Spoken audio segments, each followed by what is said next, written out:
অবশ্যই মুসলমানেরাও চেষ্টা করবে যে তারাও প্রযুক্তিতে সর্বোচ্চ হোক, কিন্তু মুসলমানদের কাছে আর একটা অস্ত্র আছে যেটা প্রযুক্তির চেয়ে শক্তিশালী। যেমন দাজ্জাল পৃথিবীর এমন সবচেয়ে বড় ফিতনা, যা ফিতনা অতীতে আর আগে আসেনি। অতীতের নবীদের মজেজা কি মনে হবে বিশাল বড় মজেজা।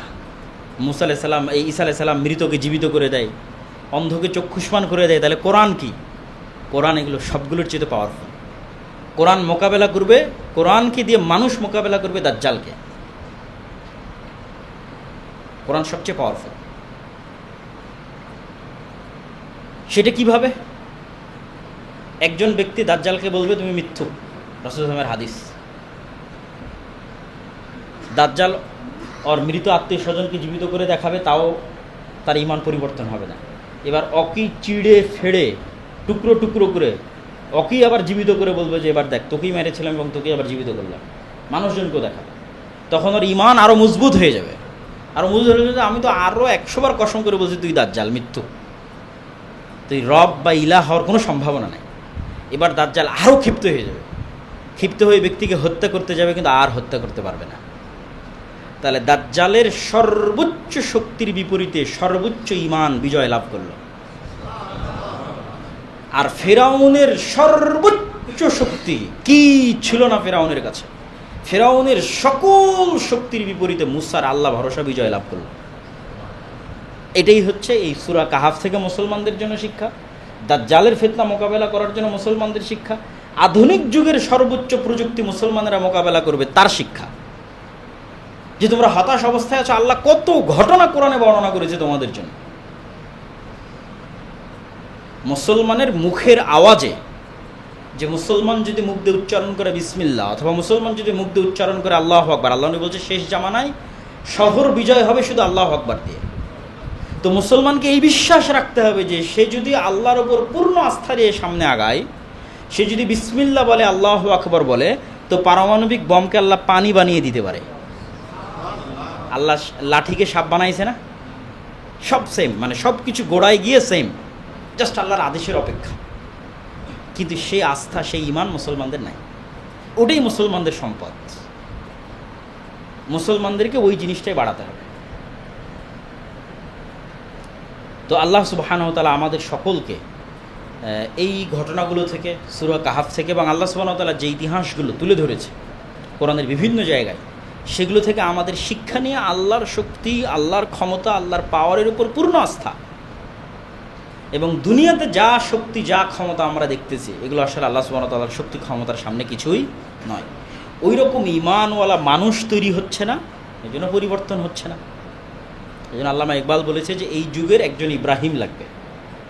এই দৌর আপনি ইব্রাহিম কি তালাশ মে, যে ইব্রাহিমের মতো আল্লাহকে চিনবে, আল্লাহর উপর ভরসা করবে, বিশ্বাস স্থাপন রাখবে, এরকম একজন মানুষ দরকার। তাহলে মুসলমানদের অবস্থা পরিবর্তন হয়ে যাবে। কেন সবাই তো দুনিয়াবি আসবাবের উপর ভরসা করে আছে, আর দুনিয়াবি আসবাবের উপর ভরসা করে দুনিয়াবি শক্তিকে ভয় পাচ্ছে, এবং দুনিয়াবি শক্তিকে ভয় পেয়ে তার ঈমানকে, আল্লাহর উপর ভরসাকে দুর্বল করে দিচ্ছে, এবং নিজের দিন, নিজের কোরআন এবং নিজের নবীর উপর আস্থা কমিয়ে ফেলতেছে। তো আল্লাহ সুবহানাহু ওয়া তাআলা আমাদের সকলকে এই ঘটনাগুলো থেকে শিক্ষা অর্জন করার, এবং আমাদের এই জন্য রাসূল সাল্লাল্লাহু আলাইহি ওয়াসাল্লাম বারবার বলছে যে কেন, আর রাসূল বারবার বলছে যে কলবকে, তোমাদের তাকওয়ার মূল ভিত্তিস্থল কলব, সারা শরীর ঠিক হয়ে যাবে কলব। এগুলো একটা জিনিসও কিন্তু বাহ্যিক অবস্থার সাথে সম্পৃক্ত নয়, সব মানুষের হৃদয়ের সাথে সম্পৃক্ত। যে আপনার হৃদয়ে কী পরিবর্তন তৈরি হচ্ছে, আপনি আল্লাহকে কেমনভাবে চিনছেন, কেমনভাবে দেখছেন, এবং সেটার প্রতি আস্থা এবং বিশ্বাস আপনার অন্তরে কেমনভাবে তৈরি হচ্ছে। এই জন্য আল্লাহ পবিত্র কোরআনে বারবার বলেছে যে সেই সফল মান আতা বিকলবিন সালিম, বিশুদ্ধ হৃদয় নিয়ে, মানে আল্লাহর উপর ঈমান, আস্থা এবং ভরসার বিশুদ্ধ হৃদয় নিয়ে যে উপস্থিত হবে, সেই মুক্তি পাবে। নাহলে ওই যে দুনিয়াবি আসবাবের উপর ভরসা শিরক বানায় দেওয়া হলো সূরা কাহফে, আমরা তো এখনই আলোচনা করলাম। তাহলে এটা স্বচ্ছ পরিষ্কার হৃদয় নয়। নাফসে মুতমাইন্নাহ, ইয়া আইয়াতুহান নাফসুল মুতমাইন্নাহ ইরজিই ইলা রাব্বিক রাযিয়াতাম মারযিয়্যা। আল্লাহর ফয়সালা, আল্লাহর ক্ষমতা, সব কিছুর উপর প্রশান্ত হৃদয়। এই জন্য আমাদের হৃদয় বা আমাদের নাফস, এটাকে সংশোধন করা, এবং এই বিষয়গুলো নিয়ে কাজ করা, আল্লাহ সুবহানাহু ওয়া তাআলার গুণাবলী সম্পর্কে জ্ঞান অর্জন করা এবং সেই গুণাবলীগুলো নিজেদের উপর প্রয়োগ করার চেষ্টা করা। যেমন আল্লাহ সুবহানাহু ওয়া তাআলা গফুর, ক্ষমাশীল, তা আপনিও আল্লাহর কাছে ক্ষমা চান, তাহলে আপনি এমনি ক্ষমা পাবেন? আপনাকেও শিখতে হবে যে আপনি মানুষকে ক্ষমা করতে পারেন। আপনি আল্লাহর কাছে দয়া চান, আল্লাহ দয়াশীল, কিন্তু আপনি মানুষের উপর দয়া করেন না, তাহলে আপনাকে মানুষের উপর দয়া করতে হবে। আল্লাহ বাই ডিফল্ট আপনার উপর দয়া করবে, চাওয়া ছাড়াই। আপনি রিজিকে বরকত চান, তাহলে আপনাকেও রাজ্জাকের গুণ ন্যূনতম হলো অবলম্বনের চেষ্টা করতে হবে। রাজ্জাক কোটি কোটি মানুষকে খাওয়ায়, আপনি 5টা মানুষকে খাওয়াতে পারবেন না। আপনি 5টা 10টা মানুষকে খাওয়াবেন, রাজ্জাক আপনাকে খাওয়াবে।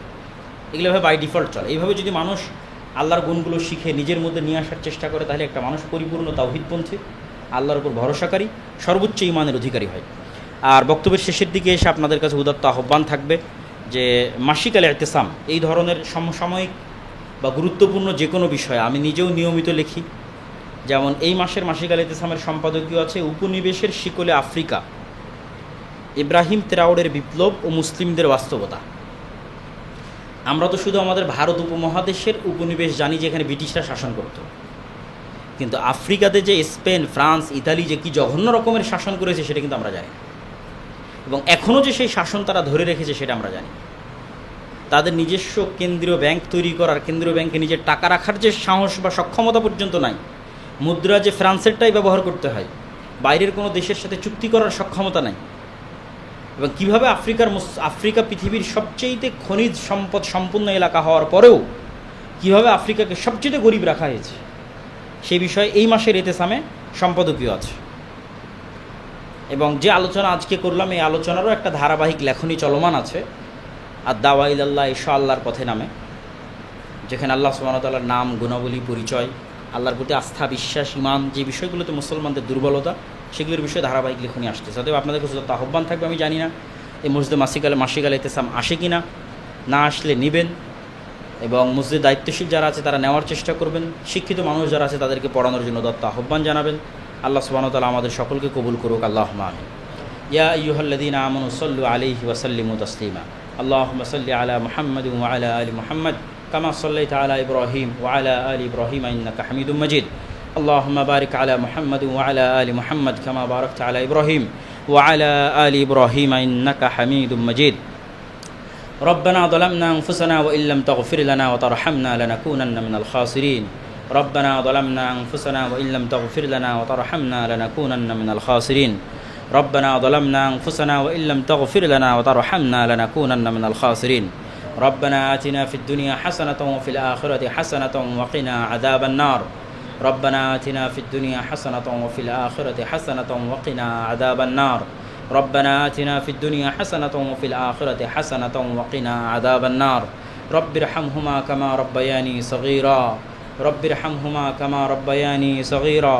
اللهم انصر المسلمين المؤمنين المظلومين المجاهدين في فلسطين. اللهم انصر المؤمنين المسلمين المظلومين المجاهدين في فلسطين. اللهم انصر المؤمنين المسلمين المظلومين المجاهدين في فلسطين. اللهم اخذل اليهود والنصارى والكفرة والمشركين. اللهم اخذل اليهود والنصارى والكفرة والمشركين. اللهم اخذل اليهود والنصارى والكفرة والمشركين. سبحان ربك رب العزة عما